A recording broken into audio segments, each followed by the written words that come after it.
Hello, my name is Noah Elkrief, and in this video I'm going to talk about how to forgive yourself. So for most of us, when we are looking to forgive ourselves, it's basically because we feel guilty about something we did, we feel anger towards ourselves, we feel sad or bad about something we did in the past. And oftentimes when we feel this way, it can seem impossible to stop feeling this way. It seems as though our feeling is directly created by what we did in the past, and that there's no way to escape it. But if you look at your life, do you feel guilty and bad about yourself in every moment? Or are there some breaks here and there? For example, when you're watching TV, watching a movie, listening to music, playing with your kids, or doing something fun, chances are, in that moment, you're not feeling guilty or bad about yourself. The reason why is because in those moments, you're not thinking about it. You're not thinking about what you did. You're not thinking about how bad it was. You're not thinking about how you're to blame for something. So the real reason why you feel angry towards yourself and guilty about what you did is not because of the past action itself, but only because of the thoughts that you have in this moment. When you have certain thoughts, they create certain feelings. In any moment that you don't have those thoughts, those feelings naturally don't arise. So what thoughts are creating this anger and guilt and feeling bad for yourself? Well, when we do something, the only reason why we would feel these emotions is if we have two major thoughts. One, the outcome of what I did is bad, and two, I am to blame for that bad outcome. If we don't feel like we're to blame, we won't experience guilt, and if we don't think that the outcome of what we did was bad, then there's obviously no reason to feel guilty about it. So I'd like to show you how it's possible that whatever you did, you're not to blame for it, and whatever you did, it might not be bad. So let's just take a moment and look. Let's look at an example of how this could happen. So first let's look about how what you did might not end up being bad. So for instance, if you crash into somebody and it's your fault, right? And let's say you're driving a car, you crash into them, they break their leg. You would think that what you did was so bad and you'd feel bad about it, right?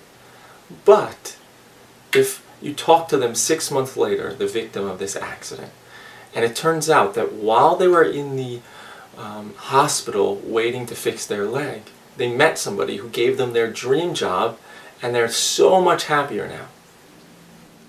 So now if you look at this, would you still feel bad about what you did? No, probably not. Because what you did somehow ended up making that person happier, making the victim happier in their life. So any time that we have decided something is bad, we're looking at one little effect of what we did, but we're ignoring all the possible future effects of that outcome. So if we break someone's leg, we look, oh, it's bad, I broke their leg. And it seems so obvious that it's bad. But then the simple question that we have to ask ourselves is, do I know what all the effects are of this outcome? Do I know what all of the effects are? So look at your particular situation, whatever you did. And now look, is it possible that what I did could wind up making them happier? Is it possible that it could help the world in some way? Just be creative. What are the possible effects? Is it possible that it could make them happier? It could help them in some way. It may have made them suffer a lot in that moment. But is it possible that it could make them happier in the future? And if it's possible, then do you know that the outcome you helped to create was bad? No, how could you possibly know? How could we possibly know all the effects? We don't. So if we don't know that the outcome of what we did is bad, then there's nothing to feel bad about. So that's the first way to help you forgive yourself about something that you did. The second way is to see that you're not to blame for what you did. So it seems that if you committed some action, you're obviously to blame for it, right? But if you weren't to blame, you wouldn't have this guilt, this anger towards yourself. So let's look at an example. If you're watching a car accident occur outside of your window, and you see both people are really suffering, they got hurt, would you feel guilty about it? No, of course not. So why wouldn't you feel guilty? Because you're not to blame. You're not to blame for what happened, so there's no reason to feel guilty about it. So, if we did something, right, if we caused the accident, if we said something to someone, if we hit somebody, if we did something that seemed to create suffering, it seems obvious that we're to blame. But let's take a moment and really examine that assumption.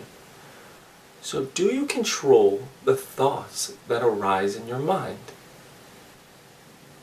Take a moment and look. Do you control the thoughts that arise in your mind? Do you want to be happy? Of course, right?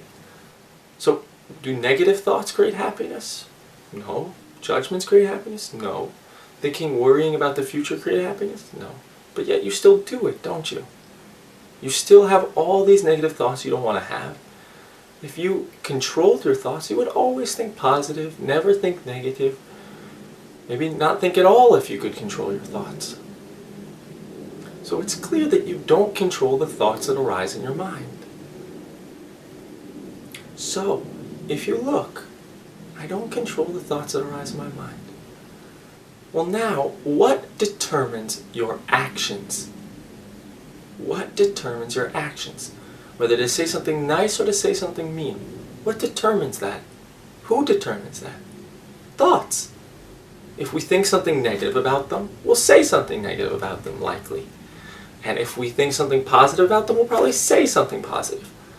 If we have judgments about someone and hate them, we'll do something hurtful or unloving towards them. And if we have positive thoughts about them and think they're so wonderful, we're likely to act lovingly towards them.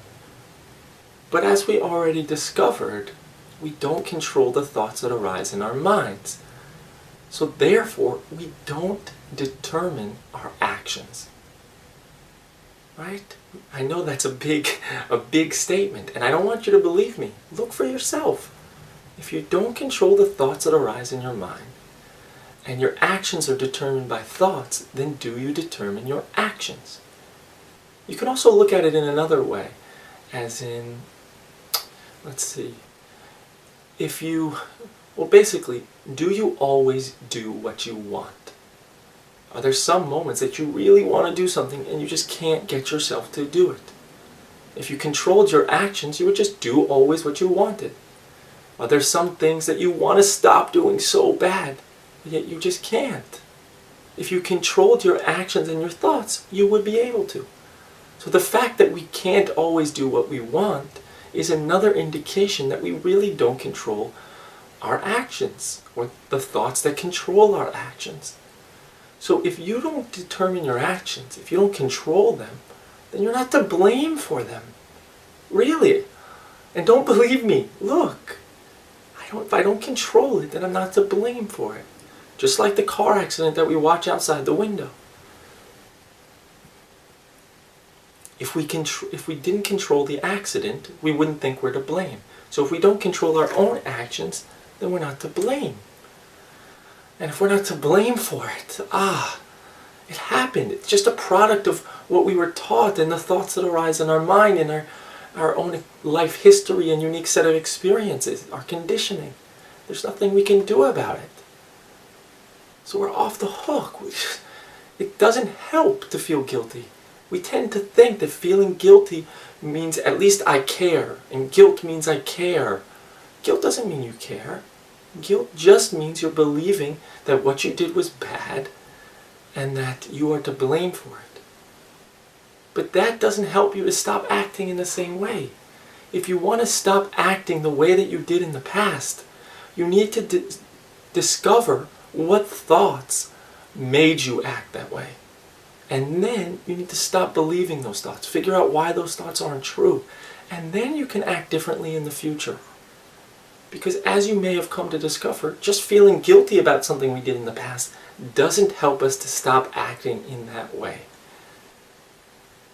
So, to review what we just spoke about, if you want to know how to forgive yourself, or if you want to forgive yourself, first question, do I know that what I did will end up being bad for the victim? Do I know all the effects? Is it possible? Is it possible that they'll wind up happier because of it? Do I know? And the other questions to ask ourselves is, am I to blame for what happened? Did I control the thoughts that arose in my mind? Did I control the thoughts that determined what actions I would commit? Am I in control of my own actions? Why would I act unlovingly if I was in control? I wouldn't. So then both of those can help us to discover we don't know whether what happened was bad, and we're not even to blame for what happened. So you're not to blame for what happened, and you don't know whether what happened was bad for you, the victim, life, the world. We don't know. So you can take it easy on yourself. And if you want to make sure you don't do the same thing again, look to see what stories you were telling in the moment that you did that action or said that thing. So I hope you enjoyed this video and found it helpful. And please don't hesitate to contact me or comment if you have any further questions. See you on the next video.